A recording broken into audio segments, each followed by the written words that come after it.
pole position is going to be the Porsche of Marco Holzer to start, the car that he shares with Paul van Splinteren, and alongside is Mike Parisi with Joachim Lambert in the Corvette. The second row is the BMW Z4. Claudia Hürtgen goes first, and Fred Makovici in the quicker of the two Hexis AMR Aston Martins alongside. Row 3, Michael Ammermuller's Audi, Dino Lenardi in the Corvette, and then behind them is Greg Franchi's Audi and Thomas Akeri in the second of the Aston Martins. Then Marcus Paltela for Porsche and Christopher Nygaard's Ford GT. 10th on the grid.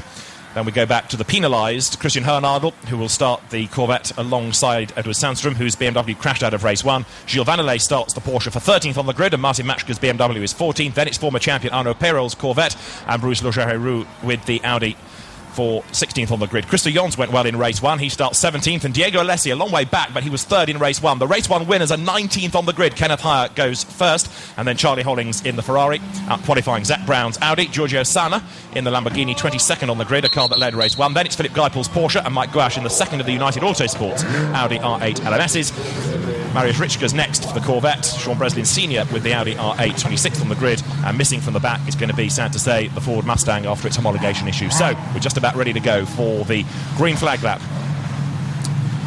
and the grid is cleared. Everybody is ready. The marshals scamper away at the back. The teams clamber over the pit wall, and the safety car in a moment will lead them away, and the drivers then, one or two still with the doors open, desperately trying to get some more fresh air into the cars, getting ready then for 60 minutes of racing. And that's the view from the Aston Martin number 2, Thomas Akeri behind the wheel. And Thomas Akeri, a very, very quick driver. He's been a runner-up in this championship twice in the past, so he certainly knows what he's doing. But the Aston Martin just not quite as competitive this year. So the pace car leads them away. It could be one more lap around, and then the cars, hopefully a tidier start than we had in race 1. They got 2 formation laps because it was all a bit messy. Hopefully just 1 this time, and then we'll be into the race. So Marco Holzer accelerates away from pole position in the Pro Speed competition. Porsche with Mike Parisi in the Corvette with him on the front of the grid. Then the BMW of Claudia Hürtgen. As I say, these 10 different cars represented within the championship, and all the main supercar brands are there. It's going to be interesting also to see what the Gallardo is going to do, because the Gallardo was leading the race and started from pole position in the first race. And let's hear from the co-driver of the pole position car, Paul van Splinteren. He's with Abby Griffiths. So Paul, Marco's going out from pole. It'd be great if he did a really good first part so that you've just got to defend.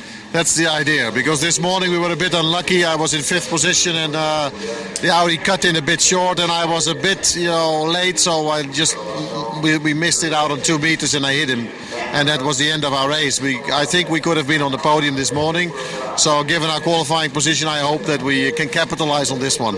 And Paul, how do you adjust to that when something like that happens? How do you get your confidence back? Well, first of all, I analyze, is it really my fault or is it a race incident? It was a race incident. I looked at the data and said, okay, this happened, so I have to say goodbye to it and get on to the next race, and now we have to do our best. Okay, go for it, thank you. Holland's leading Porsche dealer, Paul van Splinteren, and having begun racing many, many years ago, he had about a decade away to build up his business, and he's come back and he's very busy. GT3 and GT4, raced a GT2 Porsche at Le Mans, so if there's a weekend he can go racing, he'll find something to drive with Paul van Splinteren. But it's down to his co-driver Marco Holzer for the first stint. They've had a pretty unlucky year, I'm afraid. At Silverstone, Paul put the car off as well, and so they're only 17th equal in the championship. They could do with a good haul of points out of this second race. Good to see Porsche going so well again in GT3. Sean Edwards was the first GT3 champion back in 06. Since then, the cars just have not been quick enough, and so it's good to have them back at the front once again. But the Corvette looking ominously good around here once more. Mike Parisi doing the starting stint in the Graf Racing car, number 16. So almost towards the end now of this rolling lap. Great section of the circuit this, Bruce, as they plunge downhill very, very fast and then into this heavy braking zone. Yeah, and I'm thinking that they're not really into a pack. Right. The safety car should slow down a little bit to make sure that they're side by side before they go, and they start to be side by side, but again, I'm sure they're not going to be all packed up well enough. We'll see if they have a second green flag lap, or if the start is going to be given. They're still strung out a long, long way around the circuit. You're looking there at Fred Makovici, who had a trip through the gravel in the first race, but I'm just waiting to see whether or not we are going to get a clean start this time. The safety car driver will no doubt be being told by the race director to back it up a little bit and try and get everyone into this Noah's Ark 2x2 side-by-side formation. And as they turn now through the last right-hander of Tunnel, the pace car is going to hopefully dive for the pit lane, and it doesn't. Again, the race director is unhappy, and so yes, he is going to come in. There he is. So this time we do get the green flag. It was a late decision, but the safety car peels off. The race gets underway now. Look at Claudia Hürtgen going to the inside of the BMW.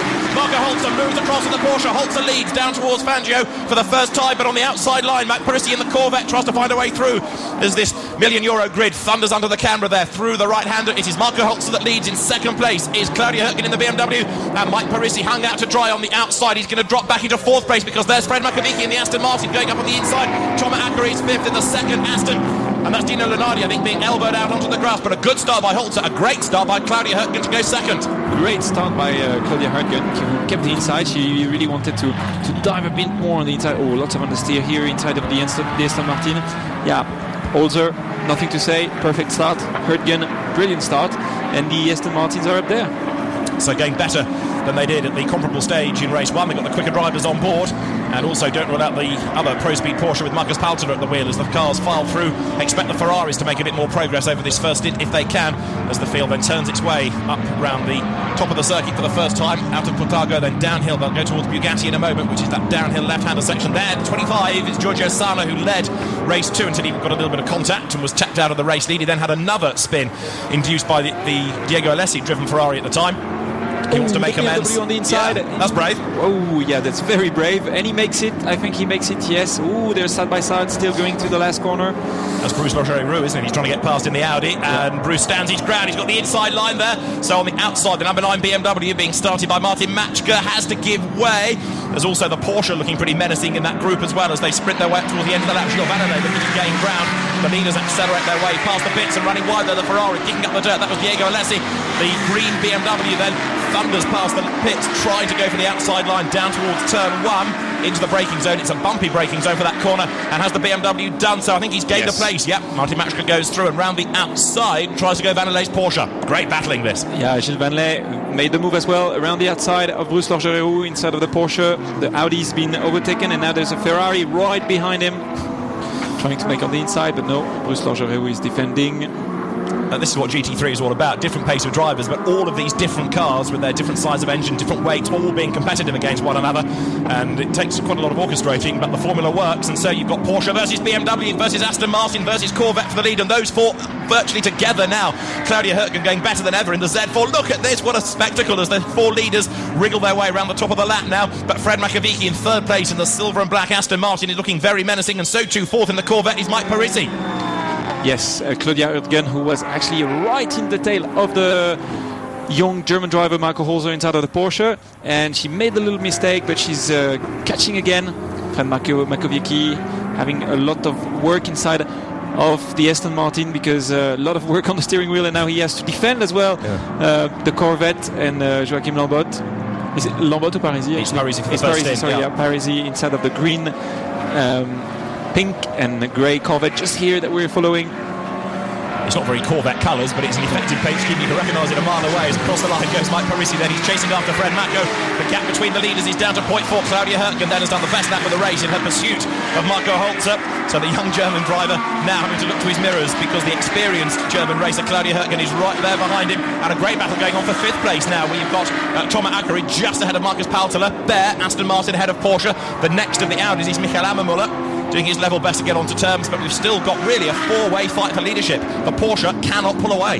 You know what I think is that the Z4 is probably the only car with Dunlop, and that the Dunlop tire in those conditions is maybe just having a bit of an advantage. Maybe the rubber is a bit harder, the compound being a bit different, and survives better with this temperature and the very abrasive track. As we're having a look at the start again, Marco Holzer, very good start. Mike Parisi trying to squeeze the BMW on the inside, but she stays there. We're having a look again. There's probably 3 cars side by side everywhere along the grid. Claudia Hürtgen dodging one way and then the other. There's a Corvette to one side, there's a Porsche in the way, and a pit wall as well. There's not much room for her. No, they were all very close to the wall on their right side. And everybody made it through. Everybody made it through the first corner, and it's such a narrow corner, and you're approaching it so fast that it's a good effort from all of them. So this is the four-way fight for leadership. Fred Makovic in third place in the Aston Martin. Ahead, Claudia Hürtgen. Behind is Mike Parisi. Across the line they come then. It's still the Porsche of Marco Holzer that leads the way, but another best lap of the race by Claudia Hürtgen, then bettered by Fred Makovic. The Aston Martin in third, now lapping quicker than anything else out there. That means that he's trying to edge away from Mike Parisi, and he's just closing a little onto the second place car. So the Porsche leading the way, Marco Holzer. BMW second, Claudia Hürtgen. Third, Aston Martin, Fred Makovic. Fourth is the Corvette of Mike Parisi. Fifth, the Aston Martin of Akari. Sixth, the Porsche of Marcus Pautela. Seventh is Michaela Ammermuller's Audi. Eighth, the Corvette of Hernadel. Ninth, the Corvette of Dino Lenardi. And 10th is the Ford GT of Christopher Nygaard. And you can see lower down the order, Audi's of Bruce Legeroux a long way back for him in 16th place ahead of former champion Arno Peyrol.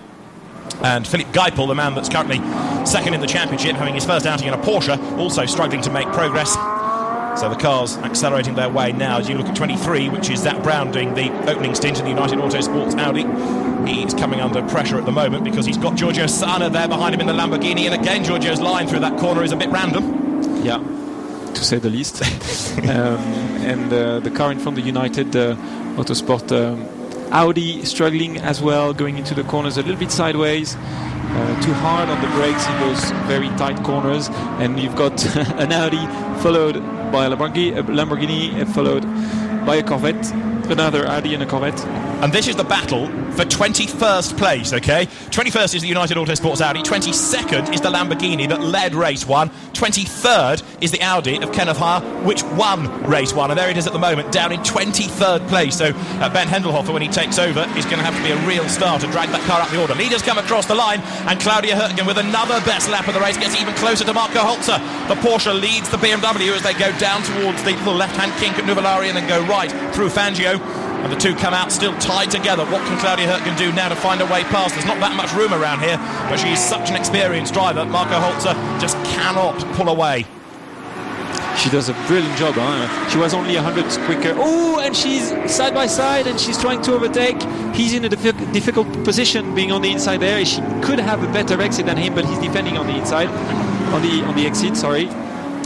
Whoa, she's very impressive. Huh? It's the first time that I'm... Ooh, there's a bird right in the middle of the track. Wildlife soon scarpers. Porsche dodges around the bird, and Marco Holzer then still leading the way. Claudia Hürtgen in second place, but that little drama they had when they were overlapping means that now Fred Makovic is much, much closer. So Porsche, BMW, Aston Martin and Corvette, the leading four as they come towards us. Marco Holzer having to defend pretty resolutely, but Claudia Hürtgen here reminding people just how good she is. And this is where it all began as Marco Holzer ran wide and Claudia Hürtgen got up alongside, but then the outside line for the next corner. Yes, she was at the wrong place for the next corner, and there isn't much she could have done. Just trying to benefit from Marco Holzer's mistake. The only place where she's not quite as fast as Marco Holzer, it's completely on the other side of the track at the top of the hill, and the fast chicane there the car seems a little bit unstable, but everywhere else she's quicker than him. So is she going to find a place to try to overtake? She goes across the line, he's quicker again, so the gap is down to just 0.3 of a second. Marco Holzer defending, Claudia Hürtgen desperately hunting for the inside line, but still she can't find a way through. Makovic is third, Mike Parisi is in fourth place, and he's lapping quicker than the three ahead of him now, so the Corvette coming into the picture. On to lap number 6, and we're getting a report that number 3, the car that won race 1, Kenneth Haar's Audi, is slowly making its way back to the pit lane. So disappointment for the race 1 winners, but Claudia Hürtgen has another go to try and get alongside Marco Holzer's Porsche, but to no avail. Marco defending well, but the BMW looking so quick through that corner. Yeah, the car is very agile through there. Oh, that's Arno Peyrol, isn't it, who's gone off in the other Graf Racing Corvette at turn number 1 at Fangio, and Grégoire de Moustier did the same thing but was able to drive out of the gravel in race 1. Arno Peyrol, former champion, looks like he's well and truly stuck now. Claudia Hürtgen coming under pressure for second place. Fred Makovic onto the tail. The Aston Martin then right on the back of the BMW Z4 as they accelerate downhill once again. And that little battle for second, if it builds, is going to help Marco Holzer just edge away slightly. Yes, but then anytime they're going into a tight corner like this one, up, she's fast again, and she pulls away, and she catches Marco Holzer, as you can see. The only place where she should try to change slightly her line is on the other side of the track, but the result, or the reason why, ooh, Gilles Vanley. No, it's the sister car, I think. Philip Geipel's car. Yes, it is. Sorry. Philip Geipel, who's got damage on the front. So in only his second ever race in a Porsche, I'm afraid it's ended up in the barrier, and the radiator of the car is quite close to the front, so he may well have damaged that, hence the overheating, and he's out of the race as the leaders go across the line. Then yellow flag being waved vigorously because of the car off in the gravel at turn 1. It is still Marco Holzer leading, and of course Claudia Hürtgen unable to find her way through. The marshals take a step back as they go past Arnaud Peyroll, so out of the yellow flag zone, and the race leader Marco Holzer continues to hold sway. Fred Macavicchi's just got back a little bit, hasn't he, there in third place? Yep. I think the Aston Martin is suffering a little bit from the heat. We're having a look at the back at the crash. Oh la la, yeah, that's what I thought. The Corvette's rear right wheel is detached from the car. And those are your race 1 winners, I'm afraid. Kenneth Heyer and Ben Hendelhofer out of the race. Very disappointing. Kenneth Heyer about to take his crash helmet off. So we had that report the car was slow, and that's it. You can tell, game over. So disappointment for Team Rosberg. 1 win and an early retirement here at Jarama. Yep. Back to the leaders with Claudia Hürtgen still right in the tail of Marco Holzer. Basically, it's completely mechanical grip that she has, much better than the cars around her. That's why into the slow corners you see that she's so much faster, and the mechanical grip comes from the car on one side, but mostly from the tires. I think that Dunlop are doing very well today. Yeah, there are 2 BMW Z4s, and they are the only cars on Dunlop, rather. Everybody else on Michelin. And you can see again Claudia Hürtgen winding herself up now to have a run onto the pit straight and see what she can do about the Porsche going into turn 1. Fred Macavicchi in 3rd place in the Aston Martin, and then in 4th is Mike Paris's Corvette. Marco Holzer still leads the way, the man that won the Formula BMW World Final a few years ago, into the yellow flag zone once again, which means no overtaking. So out of turn 1 goes the race leader, the BMW closing again, but let's hear from a frustrated Kenneth Heyer. He's with Abby. Kenneth, after a brilliant win in race 1, how disappointed to come out so early in race 2? The car was quite good, like in the first race, and I was on the way forward, climbed 6 or 7 positions, but I think we have a problem with the clutch or something like that, so it makes no sense to drive. Okay, so, disappointment, sorry. Yeah, so it's racing, yeah? A very philosophical Kenneth Heyer, a win and a retirement, so it's been a very mixed day for him, but that win will be a very sweet one as the leaders come past a stricken Porsche, Philip Geipel, who switched from Lamborghini to Porsche for this weekend, going no further. Mike Parisi just dropping away a little bit in 4th place. Battle on for 6th still, where Marcus Pautela's Porsche is ahead now. This Corvette battle there. Dino Lenardi gets up alongside Christian Hernadel and goes through. Dino Lenardi is making good progress. He's gained 2 places, in fact, since the start of the lap. Yes, good. He's struggling to put the power back down, and he's... Whoa! Even in 4th gear, those cars, they have so much power that it's hard to control. You have to be steady on the throttle, hard on the brakes, using all the track. Dino Lenardi does a good job there. Oh, see, whoa, sliding the car all around the exit of the corner and back into the penultimate corner there, back onto the throttle. And this last curve is taken flat. It's not really a curve, and we're back with the leaders. And it's still Marco Holzer being able to keep Claudia Hürtgen at bay. That gap is only 0.3 of a second. I think a lot of this now is going to come down to the pace of the second driver when Paul van Splinteren takes on Shabba Volta. In 3rd place, Fred Macavicchi. Manuel Rodriguez's co-driver is experienced, but he's not as quick by any means as Fred Macco is. And we've lost Michael Ammermuller out on that lap because the car that was in the top 10 has not yet come by. It has now way down in 16th, so Ammermuller has had a problem. And the incident between Philip Geipel, which has caused him to stop out on the track, and Arnaud Peyroll, whose Corvette we'd seen in the gravel, is under investigation. So the steward's having a look at that. And we've got now Thomas Ackery working overtime in the Aston Martin. We're on board. 3rd gear, 4th gear before the left kick uphill, and 5th gear inside of the corner, kind of short shifting, and 6th. Whoa, the car is rolling so much and you can't take the corner flat. That's pretty amusing. I had never seen an onboard camera from a GT3. Ooh, with lots of understeer, and you see how he slides the car on the exit, controlling the oversteer from the car, and drifts the car out because there's so much power. Oop, not flat downhill. Over the curb, you have to cut the corner as much as you can, and hard on the brakes, down the gears, as we just saw. He's got his track map on the centre of the steering wheel as well, so he knows where he's going. Thomas Ackery in the number 2 Aston Martin in 5th place. That's his teammate, Fred Macavicchi, 3rd, and he's dropped back a bit from the 2 leaders this time. Mike Parisi is still there in 4th, ready to hand the car over to Joachim Lambert, and those 2 drivers pretty evenly matched as Fred Macco runs really wide, going through Tunnel there, bounces over the curb and onto the dirt and loses more time to the top 2. Yes, just a few hundreds thrown away. And Claudia again still pressing, putting the pressure onto Marco Holzer, but she can't find a way past. Marco Holzer being very consistent, not doing many mistakes, or none actually, just one that we saw earlier on. Back on board with Thomas Akari, remember 5th he is in the Hexus AMR Aston Martin, doing his best now to get onto terms with Mike Parisi. Now that he's shaken off the pack behind him, he doesn't have to defend anymore, he can concentrate on trying to catch. As we look at this Audi battle, Bruce Logereau just going ahead there of Christo Jons. Two similar cars run by different teams, and ahead of them is Diego Alessi, 3rd in race 1, but really struggling at the moment, down in 14th place in the Ferrari. That's amazing. There's an old good where the driver's level is very good in this first part of the race. You can see the Ferrari not so agile in these very Mickey Mouse corners. And the green BMW up into the top 10 now. It is Martin Matschke doing the first stint before Nicholas Meyer-Malmhoff takes over. That's the second BMW Z4, coming under huge pressure as well, because you can see now the car in the hands of Edward Sandstrom being given a hard time by Greg Franchi, who lost out on the start, didn't he, because he was on the 4th row, but is way back in 12th place now. So Greg Franchi losing places early on, and then behind is Gilles Vanellet in the surviving Milner Motorsport Porsche. We've seen one already retire in the hands of Philippe Geipel, and Gilles Vanellet, the car he shares with Joe Osborne, creeping up there. You can see it in the background onto the tail of the Greg Franchi driven Audi. The second of those BMW Z4s, therefore, running in 11th place. Another good, solid performance, and that car has also done relatively little running this weekend. It crashed out of race 1, had a crash in qualifying, in free practice, missed the first qualifying session. Yeah. So they've been playing catch-up all weekend, really. Yes, they've got very little number of laps under their arms. So, he's catching up, and he's doing quite a good job at the moment.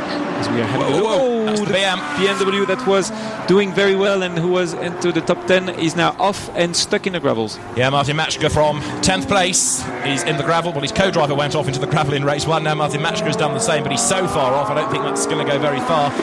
He can try pushing it, but it's a big heavy car, this, and not even 3 Spanish marshals are going to be able to move that, I think. No way. Need a snatch vehicle, please. That's going nowhere. Yes, and that's a big loss of time. Yeah, the car is buried into the gravels. And losing places, of course, everyone else comes filing through. And if the car is able to rejoin, having been snatched out of the gravel, it's going to be a long way down. This is the race leader, Marco Holzer, then still being given a hard time. Looked by Claudia Hürtgen as they drop downhill, but Marco Holzer accelerating now for the 11th time up towards the top of the hill, where he goes to this double apex right-hander of Monza, and despite the efforts of Claudia Hürtgen, he's been able to withstand everything. He's not been able to pull away, but he's stood his ground and he's maintained the advantage. Yes, she's really close to him, but the Porsche is very fast in the straights. The BMW, and we've got a United Autosport Audi. And that's the team boss, that's Zach Brown, isn't it? 23. Yes. Great, the American, yeah. It's finished for him. It is. The car that he shares with Matt Bell, and the burlier frame of Zach Brown gets out of the car. Disappointment, so another yellow flag on the run down towards the first corner. And Marco Holzer continues to lead the way then. Claudia Hürtgen chases on in 2nd place. But is she going to be able to find a way through, or is the outcome of this really going to be decided on the pit stops? Yeah, I have a feeling it's going to be at the pit stops, because Marco Holzer is very consistent, not doing any mistakes. And Claudia Hürtgen doesn't seem to find any window to try to make a move. Marco Holzer, the 21-year-old, had a very good karting pedigree in Germany. He went to Formula BMW in 05. He was the world final winner in Bahrain. Then he switched to Formula 3 racing, but it's in the last few seasons where he's been busy racing Porsches in the German Carrera Cup and in the assorted GT championships around the world, that he really has become something of a star in this type of car. He was the youngest man on the grid at Le Mans this year, and he leads this race with his co-driver Paul van Splunderen now getting himself ready to take over. The pit window, remember, is open after 25 minutes of the race until the 35th minute of the race, and a 67-second pit stop mandatory for everybody. And with most of these drivers we're looking at being quicker than their co-drivers, they will stay out for as long as they possibly can. And Claudia Hürtgen making another bid for leadership here, but Marco Holzer is able to hang on in the lead as Zach Brown trudges back to the pits. At least he's not got a very long walk, because it was on the way to the first corner that the car stopped. But big frustration. 9th on the grid for race 1, best qualifying effort of the year for the United Autosports team, but a retirement in race 2. Bad way to end the weekend. Here come the leaders, and Claudia Hürtgen once again trying to get onto the tail of the Porsche. So evenly matched, these cars. It's just so difficult for her to find those last 0.3 of a second. 0.3 sounds like nothing, but that's what's preventing her from getting into a challenging position against the Porsche. I wonder if she was leading and she hasn't got Marco Holzer in front of her, how much quicker she could be able to lap. But she's right into his tail, arriving into the Le Mans corner, being very, very close. Actually, she has to back off a little bit not to bump into him. And the car is very stable, keeps the tires alive very well. And oh, she's so close to him, so close. It's a shame that she can't find her way pass. She does well. We'll see what happens after the pit stop. Another 5 minutes before the window is going to open. And Zach Brown out of the race is in the pit lane with Abby. Zach, disappointment for you and Matt Bell. What happened? Well, we started off having gearbox problems. We got a decent start. We were fighting really hard and kept coming out of gear, kept going back in gear. So I think our race was kind of over then, but we were going to continue and see if we can fix it during the pit stop. And then I just had a massive tire blowout coming down the front straight, which was quite a moment. I think my heart rate's coming down now, but it was almost a big one. Okay, thank you. Thank you. Pretty good save that, wasn't it, considering? Yep, yeah. Not bad. Luckily he didn't bang into the wall. He kept it together in a straight line and parked the car. And is out of the race, so he walks back to the pits. But the second car that the team is running is in 19th place at the moment. It's being driven by Mike Gouache in the first stint. Mark Patterson takes over. The leading gap, though, has doubled over that last lap around Jarama. We've done 13 laps. The gap is 0.6 of a second now. We have had the first 20 minutes of the hour complete. Third place, Fred Makovic. Now, what about Mike Parisi there in fourth place in the Corvette? He's just falling away a little bit, isn't he? Yeah, he's just following the rhythm. He can't do much. He's now 4 seconds and a half behind Marco Holzer, so basically lapping half a second slower than the leader, but lapping a little bit quicker than Fred Mako, so it could be interesting. He could make his way back and try to attack the Aston Martin. We'll see what happens in a few laps. Christopher Nygaard, you just got a glimpse of in the Ford GT at the back of that quartet, pushing on. Ahead of him is Dino Lenardi, ahead of Lenardi is Hernadel, and Marcus Paltel's Porsche is currently in 6th place. The classification, you can see along the bottom of the screen, it's Porsche ahead of BMW, ahead of Aston Martin, ahead of Corvette in the leading 4, Aston Martin 5th, and then this battle you're looking at, Porsche 6, Corvette 7, Corvette 8, and then 9th is the Ford GT, and the second BMW Z4 is in 10th place. Marcus Paltler feeling the pressure as well. Christian Hernadel starting further back on the grid than he qualified because of that penalty that he earned himself in race 1. And Marcus Paltler, who was another driver at Le Mans a week ago in the Ford GT, standing his ground as he drops downhill. He's going to hand that Porsche over to Petri Lapalainen, who is not as quick as Marcus Paltler. In the pit lane, of course, we've got the teams getting ready to effect the pit stops, drivers getting suited and booted, crash helmets going on. So before long we're going to start to have cars heading for the pit lane. Claudia Hurtgen has done the best lap of the race. She's still there in second position, but this Porsche now having to be so defensive. Marcus Paltler under massive pressure from Christian Hernadel. Yes, Christian Hernadel, who was leading most of the race this morning, who finally got overtaken on the last lap, and he's now making his way up into the field, putting the pressure on the Porsche in front of him. He's himself driving the Corvette, and he has another Corvette behind him driven by Dino Lenardi, the French driver, and he's pushing the Porsche, getting closer and closer.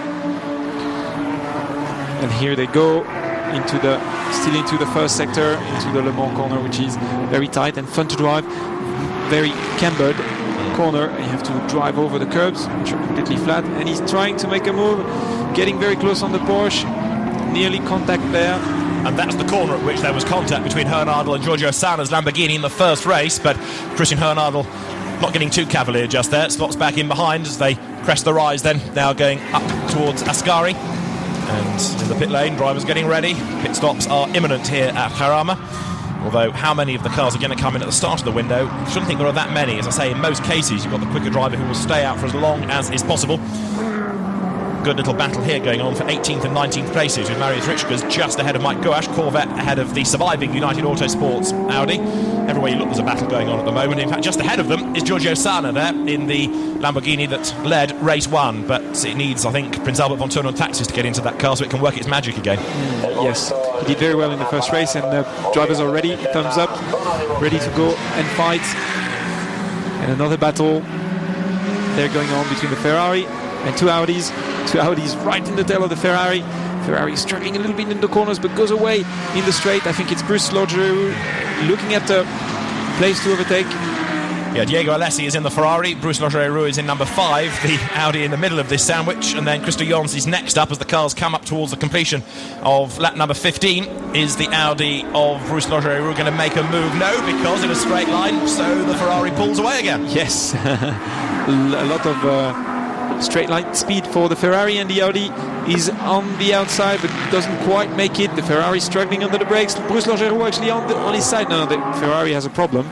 Just ran wide and has slowed, hasn't it? So Bruce Logereau gains a place, and so also does Christo Jons, and straight away Diego Alessi starts to fade in the Chad Racing Ferrari, so that may well be a car that when it gets to the pit lane goes no further. Yep, looks like he's having a problem there, and still the two Audis stuck together, and we're back with the leaders. Marco Holzer doing well, keeping it together. Claudia Hurtgen just behind, putting the pressure still since the beginning of the race, and Marco Holzer hasn't done a single mistake, and there she is, so close, getting so close, and yet can't find a way to pass. Pit window is open. Drivers getting their overalls on. 1 or 2 trying to get as much cool air as they can before they have to clamber on board the cars. And the pit lane is going to be very busy in a moment. Paul van Splinteren then is going to be taking over the leading car, but he's really got the pressure on him in this second stint because Marco Holzer, as Bruce Rouhani rightly says, has not done anything wrong. He's kept the car in the lead of the race. Can Paul van Splinteren bring it home as a winner? Claudia Hurtgen goes through second, half a second adrift, but over these last few laps, look at the way the top 2 have just cleared off a very distant third now. Fred Makovici and Mike Parisi still there in 4th place. What was a 4-car battle for the lead, very much now just 2. Yes, I think the Aston Martin is a slightly bigger car and maybe demands a little bit more on the tyres. Getting our first pit visitor, incidentally, which is Christian Hohenadel, to give way to Daniel Kalvitz, and I would have thought Christian would have stayed out for a bit longer, but the 2 race leaders here closing up again. Claudia Hurtgen perhaps having another push here before we get to the pit stops for these 2 leading cars. You'd desperately like to end her stint as the race leader, and it's not for the want of trying that she's not found a way through as yet. So still together, cresting the rise once more, that section of the circuit good for the BMW, and the Porsche leading the way. Marco Holzer, again a quick look in the rear view mirror to see exactly how close the BM is behind, and it's about what, 2-3 lengths if that. Yeah, 2 lengths. And this is a driver change happening between Breslin and Jones. That's right, so Christo Jons hanging over to Sean Breslin Senior, sorry, Sean Breslin Junior I should say, who takes over that car, and pit lane's going to get increasingly busy. We've got Corvettes rumbling their way in, more Audis and drivers getting ready then, overalls on, balaclavas on, crash helmets on. Here's the lead battle, and they're coming towards, by the look of it, another yellow flag zone, because we saw a yellow in the background there. Marco Holzer leads the way, Claudia Hurtgen second. We're almost at half time, not quite, 33 minutes of the hour remain, but we're getting close to the halfway point. Marco Holzer, a very, very good opening stint this. He's never been able to relax. The gap has never been as great as a second, has it? It's been under a second all the way, so he's had huge pressure over the line. Well, Porsche good in a straight line. The gap goes up to 0.6 of a second. Fred Makovici through in 3rd place, and Diego Alessi has parked the Ferrari, I'm afraid, by the side of the road. That was the car that was 3rd in the earlier race, so we've lost the race 1 winner. We've lost the 3rd place car from race 1, and rejoining is the number 100 Corvette there you can see now with Bernhard van Oranje at the wheel. Out of the gravel is the BMW there, number 9, which is the car that Martin Matchka put into the gravel. It's a lap down, and Christopher Nygaard in the Ford GT trying to squirm his way past, but the BM isn't really making life terribly easy here. That's not on, that's a lap down, that car, and it shouldn't be really defending in the way that it is. No, it shouldn't. You say Christopher Nygaard being very, very aggressive like this morning. I think they had a bit of an explication with Marcus Paltala, and Bruce Logereau takes the inside and keeps going in front of the other United Audi, which has just made a pit stop. So now it's Mark Patterson at the wheel, and that's why that sort of slightly slower car was just coming out of the pits. Way. Yeah, that's right. Okay, still drivers getting ready. Paul van Splinteren needs his spectacles so he can know exactly where he's going. So he's got his helmet on, don't forget the specs. And here are the 2 race leaders. The gap was 6/10 at the start of the lap. It's come down just a little now. Claudia Hurtgen, as I suggest, is still determined to lead up to the pit stops, but Marco Holzer has done such a good job so far. She's closer than ever. Yeah, that's right. But we've seen her try hard in the past, but she's just not been able to find an answer to the Porsche's speed. Here they come out of Tunnel over the start and finish line. Neither of them pits on this lap. Both of them quicker than their co-drivers, so they stay out for another lap. Yeah, they're going to try to stay out as long as they can, basically. Try to pull away as much as possible. And Marcus Palter, in the meantime, is being caught here. Look, by Dino Lenardi. Palter's Porsche, the yellow Corvette is Dino Lenardi. Across the line they go. This is for 6th and 7th places. 5th ahead is the Aston Martin of Thomas Akari. So again, you've got 3 different brands here all battling as they turn their way through the right-hander at Fangio. and Marcus Paltler conscious of how much closer Dino Lunardi has got over the last couple of laps, but they're also catching the Aston. And I just wonder whether Akari has got a problem, because he seems to be losing chunks of time here, and much closer now to the Porsche. The next of the Audis comes in. That's Greg Franchi, I think, isn't it, to give way to Stéphane Lemray? Yes, it is. Stéphane Lemray, the very rapid Belgian journalist, who's got a lot of GT racing experience under his belt, gets into the car, and it was 11th when it came into the pit lane, that Audi. This is the battle that's on for 5th place. Thomas Akari still keeping Marcus Paltler at bay, and then behind them you've got Dino Lunardi. Aston Martin in Thomas Akari's hands, going pretty well, but when Luc Paillard, the former Caterham racer, takes it over, I'm afraid it may not quite match this pace. No, the Aston Martin is completely sideways out of that corner in 3rd gear. Very powerful cars, hard to control. Again, I was saying you have to be careful with the throttle. Now these are the 2 race leaders. We are into the second half of the race. Is there going to be a pit stop for either of them this time? Remember, it's a 10-minute window. The pit window is open for, let's see, Porsche heads towards the end of the lap, comes through, BMW stays out as well, so they're going to do at least one more lap past the pits. The gap still 0.4 of a second. It's amazing how well she's been able to put the pressure, to keep the pressure on, and how good it is to be able to stay within a second behind a car. I can tell you it's very hard to stay as consistent as that. Now the BMW, not the Z4, but the B6, as Thomas Akari pits, the green BMW that we saw going into the gravel earlier, is being given a drive-through for crossing the white line at pit exit, now that it's been taken over by Nicholas Meyer-Melnhof. Well, that car being penalised, but we saw a car escape unpenalised in race 1, didn't we? Yes, we did. I saw that. I didn't say anything because I thought that they would let it go as they did this morning, but no, it did cross the white line. Thomas Akari out of the Aston Martin. And that's Luc Paillard's leg getting in. Not easy trying to fit himself back into the car. It's tight because it's safe. You have a roll loop and a roll cage all around you to make sure the car is completely safe. He puts his belts on, some padding probably to feel himself being comfy. They do the tire pressures around.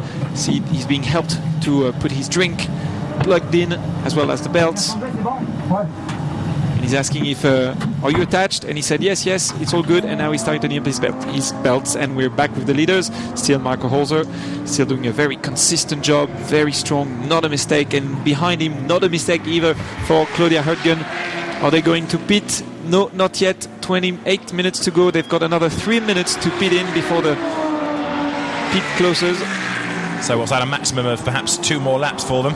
And as the leaders come down towards Fangio, there's also traffic ahead, of course, now with the pit stops. You've got cars all around the circuit. Now there, 101 is a car that has made a driver change. It is now being driven by Daniel Kalvitz, and it has come now onto the tail of the Luc Paillard driven Aston Martin. So this is Luc Paillard on an outlap, about to lose a place, possibly Kalvitz up the inside over the curb, Corvette alongside Aston Martin, but almost trade paint, but Luc Paillard is just going to stay ahead, and this on his outlap, he's being given a real workover, whereas Kalvitz, remember, is many laps into his stint. He's much happier in that car. Luc Paillard is still getting himself up to speed, but that was a good defence from the man that has raced in England for many years, the Frenchman, but has lived in Kent for a number of years and done most of his racing in Caterhams in the UK. So number 2 Aston Martin keeping at bay for the moment, 101.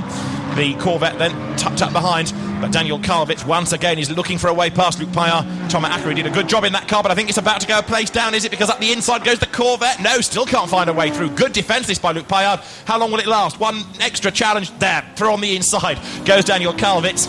So he's gone through at long last, but it was a pretty good defence put up by Luc Paillard. Yeah, pretty good defence. I thought he was going to go a corner before, actually at the top of the left-hander, but he kept it together and was safe and took it in the next corner under the brakes. Nice manoeuvre. And there now he goes off, flies away, and behind we are having the leaders.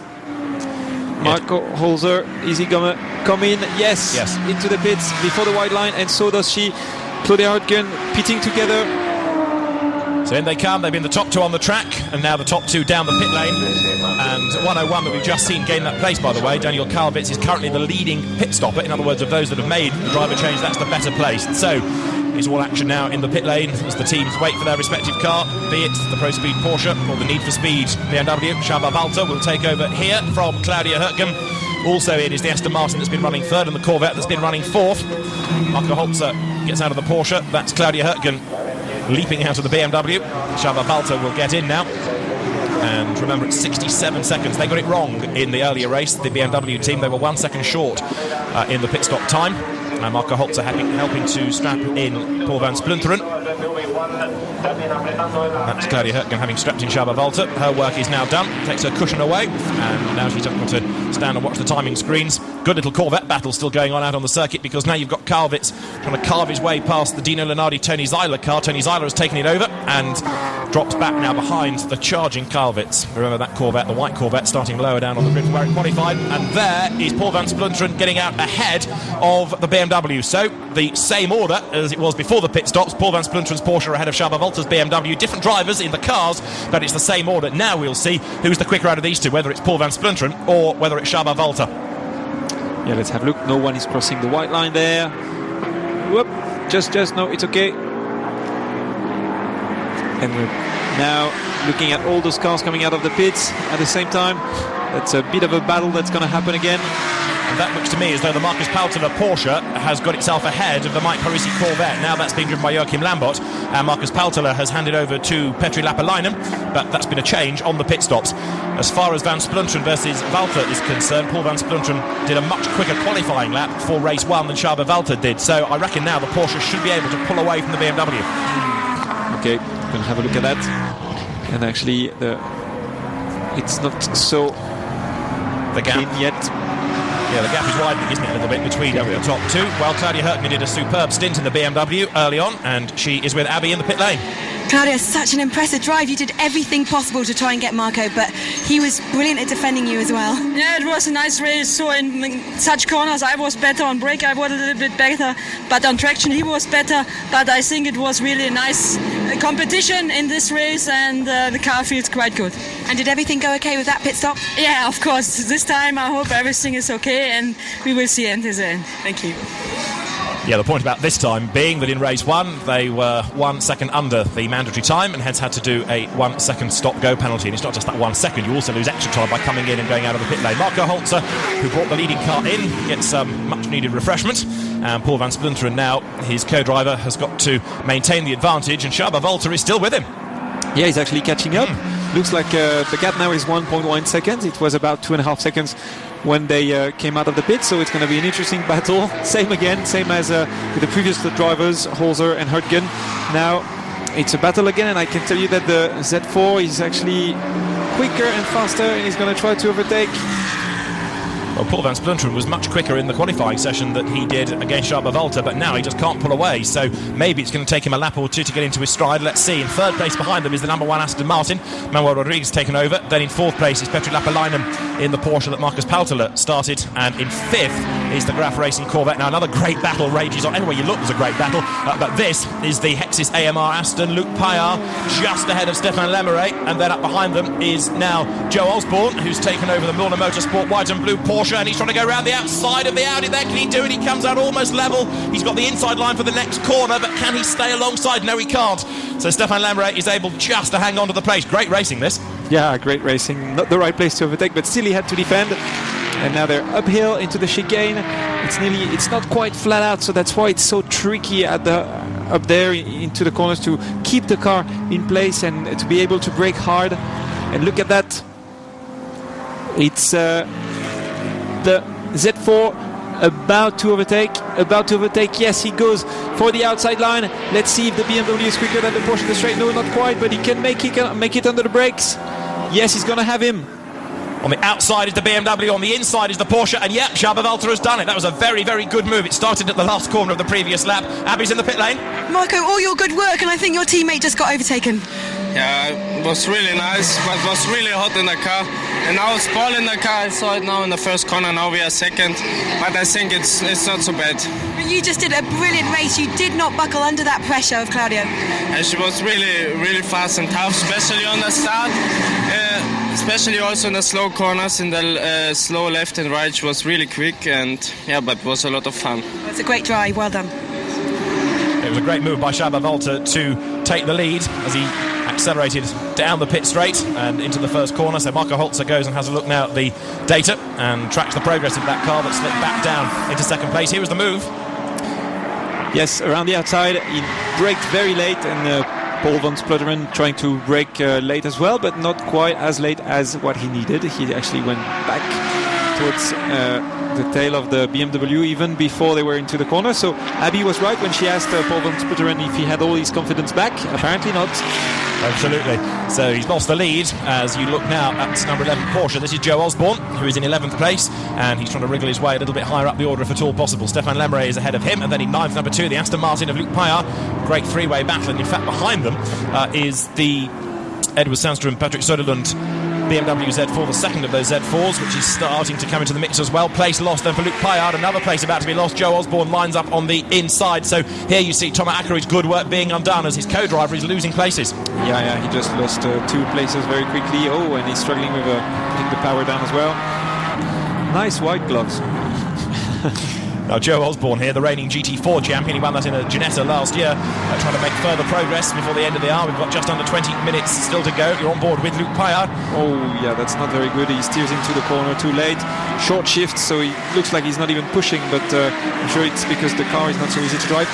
And there, going through to gain a place, is Daniel Karlowitz in the white Corvette, moving himself up and past the Ford GT, which was started by Christopher Nygaard and is now being driven by Petri Laskalainen. And you've now got number 1, Fred Makoviki's Aston Martin, which has lost its place here to the Marcus Pautela Porsche. Yep, just swap positions, and the Porsche goes away. Yeah. It's Manuel Rodriguez, isn't it, now driving the Aston Martin, and he's just not anywhere near as fast as Fred Mako. No, I don't think the Audi is very easy to drive for those bronze drivers. The Aston Martin is pretty heavy and not easy to drive, and as we're seeing the battle between the Lamborghini and the Ferrari again, I think that's Damien Charveria being overtaken by the Prince. Albert Montour on taxis, to gain a place then, and that brings him up now into 15th place. Joachim Lambert goes through in the Corvette, being caught, isn't he, now by the charging Daniel Karlowitz, who has taken the car over from Christian Hohenadel, dropping downhill. So Joachim Lambert now, who is in 5th place, is going to be feeling the pressure pretty soon. Good stint this by Daniel Karlowitz, isn't it? Yeah, good stints. He's nearly as fast as Christian Hohenadel. The two of them being very close together in terms of performance. So it's a well-balanced team, and he's going to put the pressure on the other Corvette from Joachim Lambert.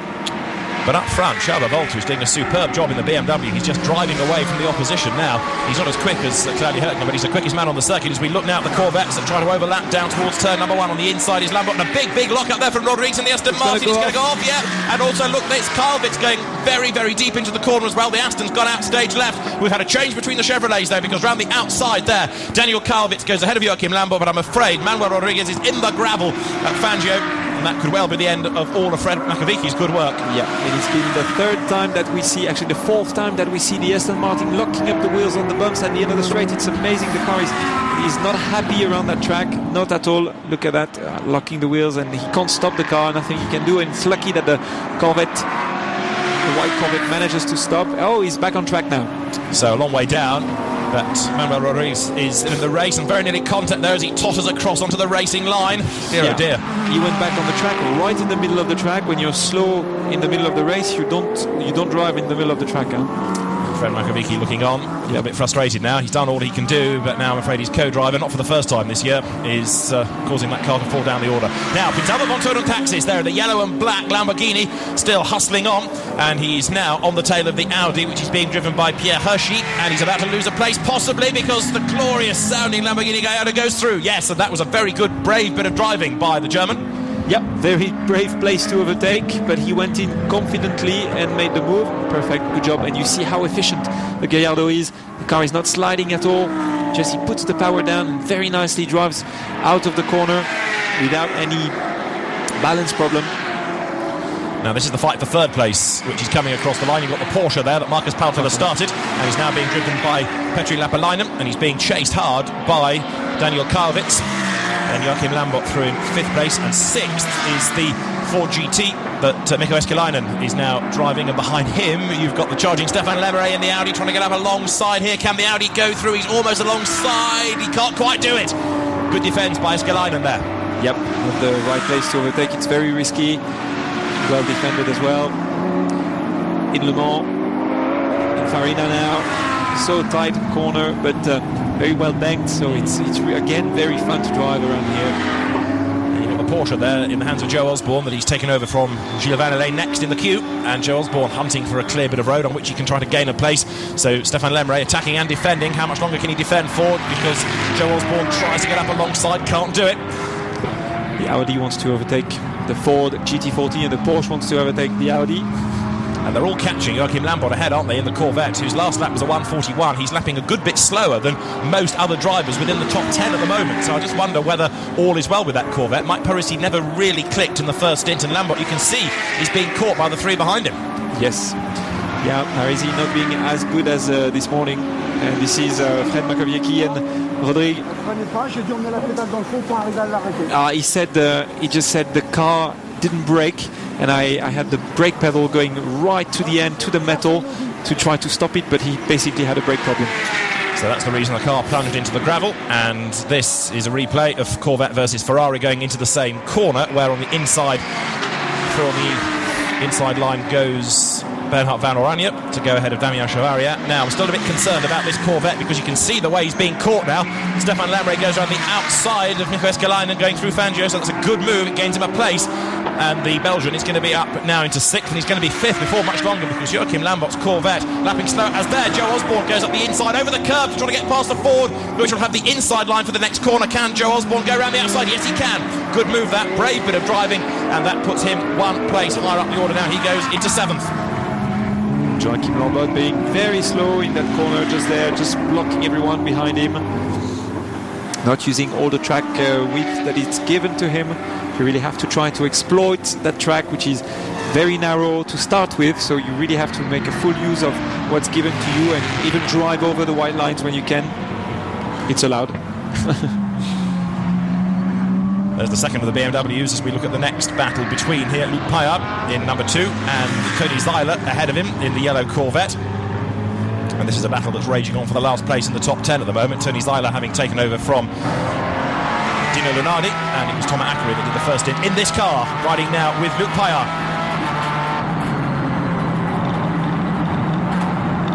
Oh, it's very long before he goes back onto the throttle. This is the difference, isn't it, between the pro and the AM driver? Yes.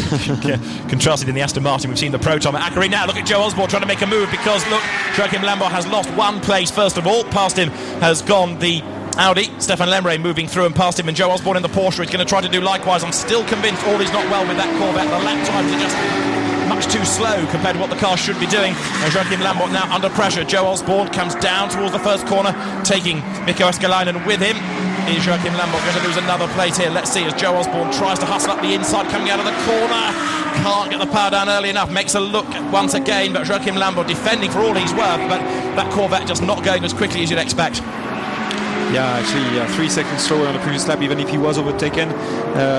Regularly more than a second off in terms of lap time. Well, when you see the line that he's taking through there, he's losing at least half a second. Runs wide all over the curb, and that's going to compromise the exit speed into the next corner. So Joe Osborne goes through. Yeah. Whether the Corvette has destroyed his rear tyres or its rear tyres, or I'm not sure. Just not taking the right line anyways, which doesn't help. So that now means that the Porsche goes up into 6th place. Joe Osborne, the British driver. And the next car that you're looking at there, number 14, Mikko Escalainen in the Ford GT that Christopher Nygaard did a good first stint in. He's going to be soon on the tail of the Graf Racing Chevrolet. And remember that Joachim Lambert and Mike Parisi, who are being caught by this car, are still well placed in the championship. But they retired though in race 1. They could do with a lot more points out of race number 2. And if anything, they're going to be lucky to stay in the points because there's another place about to be lost here. Escalainen comes up on the inside. Can he get alongside and then past the Corvette? It's going to be close, but he can't do it there. But certainly Joachim Lambert is struggling. Yes, he's struggling big time and now slowing down the Ford GT40 that hasn't got to find his way past, but he's losing at least a second and a half on that last lap, maybe 2 seconds. He's in the middle of the track. I don't know what's going on with this car. Up across the line they come. Then there's the battle now for the 7th, 8th, 9th group. And it's Corvette ahead of Ford, ahead of BMW. You can see at the back of this little gaggle, you've got number 76 now with Patrick Söderlund behind the wheel. He's closing on Mikko Escalainen. Wide goes Joachim Lambert coming out of the corner. This time the Ford is up alongside and will have the inside line for the next corner. And through it goes. So up into 7th place now goes Mikko Escalainen, but he runs a bit wide. Joachim Lambert tries to fight back, but he's on the outside line. Is that going to work? They're going to touch. Tries to duck up the inside, but no real room there. And again, the Corvette sliding, just lack of traction. Yeah, that was a useless move. Just not right. And there's something moving on the left side, front right side of the Corvette. Sorry, the front right. There's a bit of a piece of something that is moving. I don't know if it's affecting the car balance. Now, in third place now is this Corvette. Daniel Karlovitz, having got himself past Peter Rapalainen's Porsche. So the Corvette third. And there's the car that was third and is now down to fourth. Let's have a look at what happened. It was coming past the pits then that Daniel Karlovitz made his move, charged up the inside line, and then had to be very, very good on the brakes. We're having a replay of the Corvette to see what's going on there. We couldn't see much. So that was Corvette defending briefly from Porsche, but we know that Joe Osborne has got through. So what have we got left? Less than 10 minutes as another place is about to be lost by Joachim Lambert now, because right on his tail in 76 BMW is Patrick Söderlund. Both the BMWs doing remarkably well here. It is still the sister car in the hands of Charles Valter that leads the race, and he's getting so much better in racing than he was in qualifying. Osborne comes towards us in number 11 in 6th place, and the Lamborghini with a problem. That's Prince Albert von Thurn und Taxis being overtaken and going slowly, so he's tumbling down the order. He was 12th at the start of the lap, and if he gets to the end of the lap, it's going to be in the pit lane. So great disappointment. The day started so well with him on pole for race 1 and leading, but there's damage on the front, isn't there? Oh yeah, damage on the front left of the car. There was a shot through there. Söderlund has got himself ahead of Lambert and also riding the curve, so Joachim Lambert now is down into 9th place. This race is really going from bad to worse for them. Oh, yeah, it's going down the order. It's quite got the grip around the Jarama circuit, not doing so well. Still wondering if there's something wrong with the car or if it's just not into the pace this afternoon. The two BMWs lapping good around there. They're both equipped with the Dunlop tires, as all the others are equipped with Michelin, but the Dunlop seems to suit the track quite well this afternoon with those high temperatures. And the Lamborghini is back into the pits with Albert von Thurn und Taxis. Now we're having a look at the Alpina 6 Series BMW, and we're back on board to see at what happened there with the Aston Martin. Oh, he was pushed from the back, and that's why that's caused the damage to the Lamborghini. It was now given up. So Luc Payard biffed into a big spin, and we've lost in the race there for the Lamborghini, and there's the damage to the Aston Martin. Yeah, that's not so bad, you can deal with that, but the question is whether the right rear tire has been touched and if the suspension is not damaged. Let's see. It's dropped that car down to 12th place now. Ahead is the Corvette of Tony Zeiler. There it is. And behind, in number 100, is Bernhard Van Oranje, who is looking to try to gain ground as well. So on board again with Luc Payard as he comes across the start and finish line, but he's under huge pressure. Ahead is the Corvette. Behind is another Corvette. And you've got this Aston Martin sandwich by the two Callaway Corvettes down now towards the first corner. Luc Payard trying to defend, but is he going to lose a place? Nope, hangs on to it. He's trying to defend and, of course, attack Tony Zeiler at the same time. It's amazing how much of a slide they have with the car. Every time they put the power down, it means that the rear tires are worn and too hot, very high temperatures, and they're lost efficiency. You can't really go back on the power early. Up, you see, when they take the throttle up, oversteer. And the incident between Luc Payard and Albert von Thurn und Taxis is under investigation. So the race director is not happy about it either. Not taking the right line through there, not using the track. Heading towards the wrong direction when you want to turn left. You have to point the car early to the left to make sure you're not putting too much weight on the tires and saving them as well and going quicker through the corner. To recap up front, you've still got Charles Valter leading in the BMW, but he's now 18 seconds effectively ahead of Paul van Splinteren. So a great turnaround from his qualifying pace to his race pace for Charles Valter. In third place is Daniel Karlovitz, whose lap times have tailed off a little bit. He's not catching them anymore. And this battle that you're looking at lower down the order is for 11th and 12th and 13th places, and a lock-up by the Aston Martin there. Luc Payard then at the bottom of the hill going through Bugatti, still having to really fight this car. Yes. And we're on board again with Luc Payard back onto the power. Look at that, all the work on the steering wheel, sliding the car.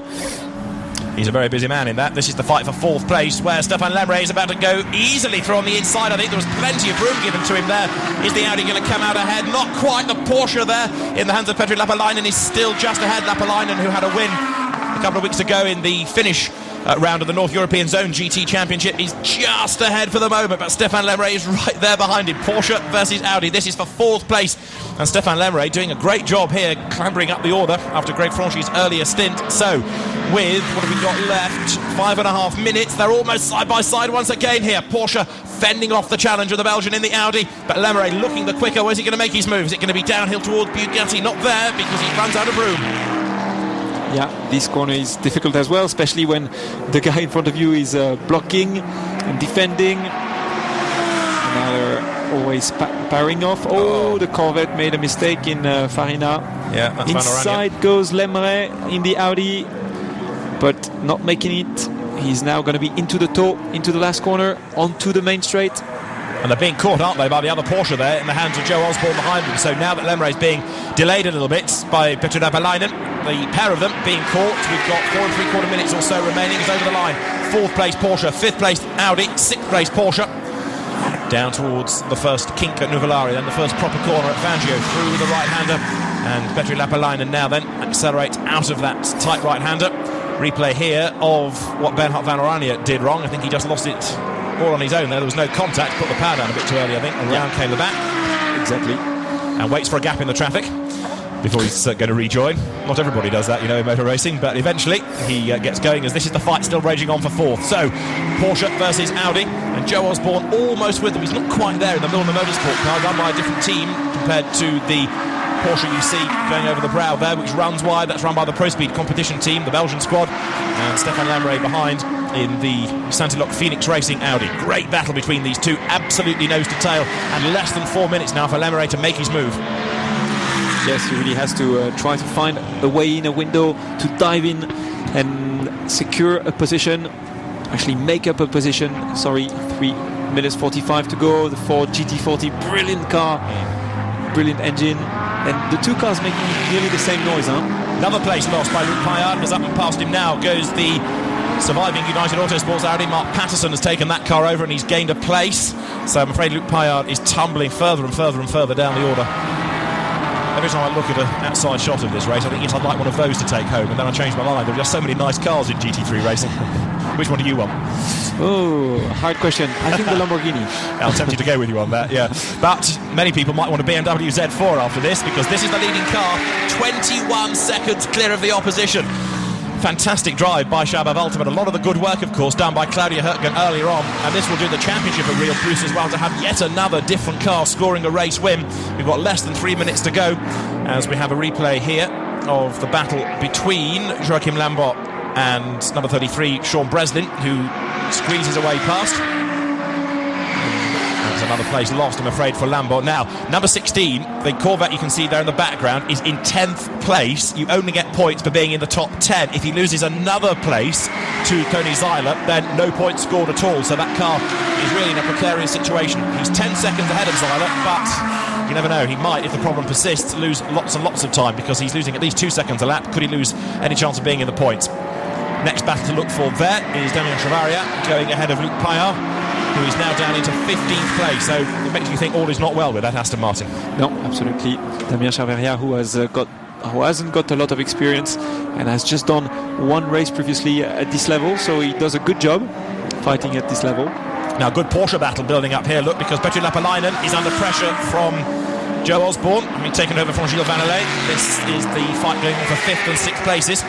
And it's also the battle to be the second best Porsche in the race. Remember that Paul van Splinteren's car is in 2nd place overall, but behind the sister car, number 60, the other Pro Speed car, hanging on to its place, getting a bit sideways there as Lapalainen accelerates. Joe Osborne is tucked up behind, so 5th and 6th come towards the end of the lap, a minute and a half to go. Joe Osborne in the blue and white Milner Motorsport car, running out of opportunities now to gain another place. Yep, but I don't know, he's losing a bit of time and distance into the straight line, but he was right into his tail exiting the last corner. I think he's quicker than him. He's gonna try, he has got another lap yet to try to make a move.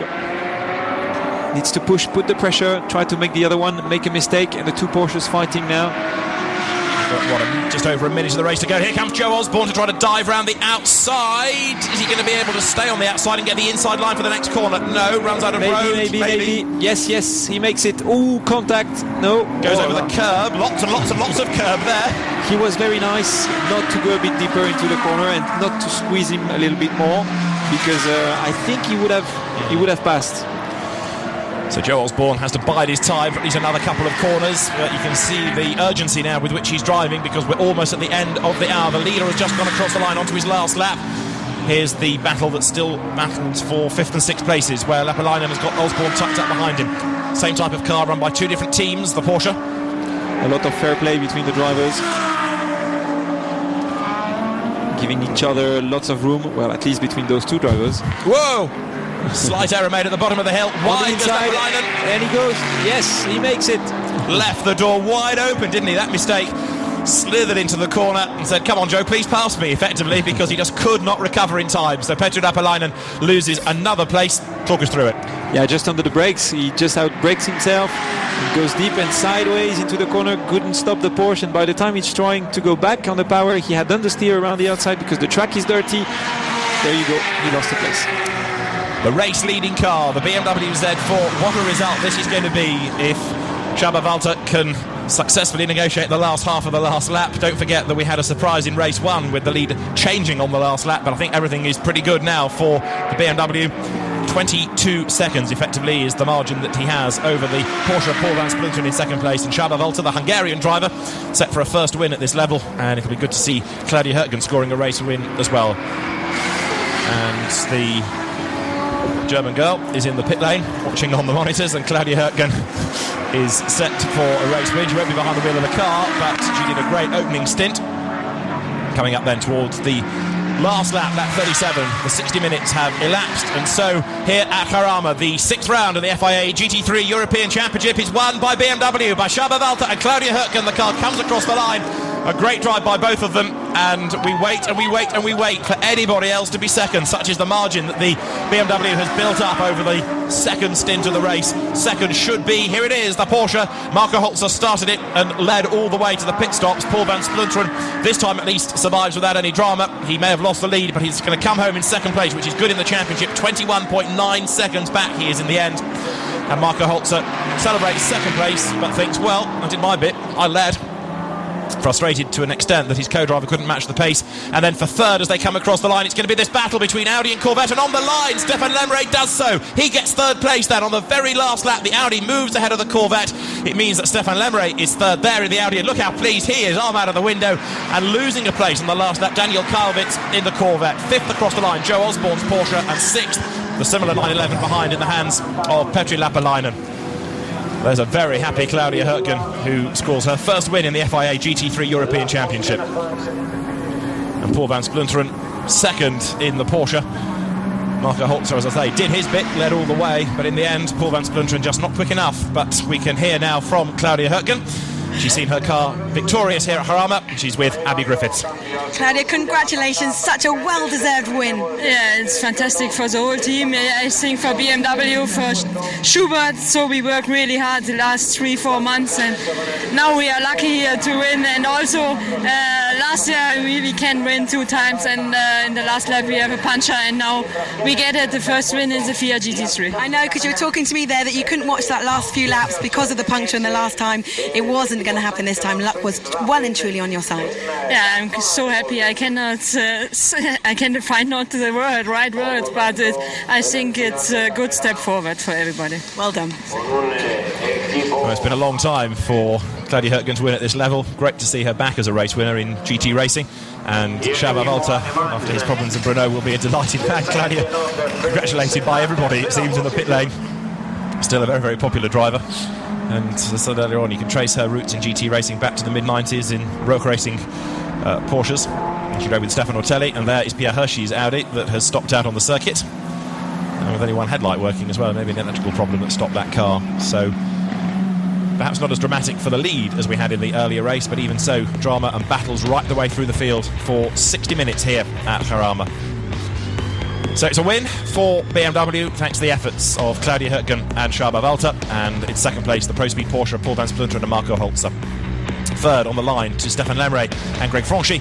And then in fourth place behind is the Corvette of Daniel Kalbitz and Christian Hohenadel, that again lost places on that last lap. I wonder whether it was a repeat of the fuel-related problems they had in race 1. Fifth was the Joe Osborne Gilles Vanderlei Porsche. Sixth, the Pro Speed car of Lapalainen and Paltela. The Ford finishing in 7th, Escalainen and Nygaard. And then the second BMW Z4 finishing 8th, ahead of the Black Falcon Racing Audi of Sean Breslin and Krista Juens. 10th, the Corvette. In the points there, 4 of Joachim Lambert and Mike Parisi, but a disappointing result and a good result for Mark Patterson and Mike Gouache. 11th, ahead of the similar Audi of Pierre Hershey that then stopped on the slowing down lap. 13th in the end was the Tony Zyler Dino Lenardi Corvette. The surviving Ferrari of Damien Chevalier and Charlie Hollings finished in 14th place, and after a pretty checkered race, 15th, the Luc Payard Thomas Ackery Aston Martin. A spin, but 16th, Bernard Van Oranje and Marius Rischkes. The Lamborghini, after a pit stop, finished 17th of Von Tunnert, Taxis and Sana, ahead of the BMW of Mar Melnhof and Martin Matschke. Sean Breslin Sr. was 19th in his Audi, and after that you get to the retirements with Fred Makovici out of the race, and then behind them, of course, the Ferrari, the Audi we know about retiring into the pit lane early on. But a great result for BMW here at Jarama with an enormous winning margin. Csaba Walter gets out of the car, pats it and says, "Thank you very much, you've not let me down today."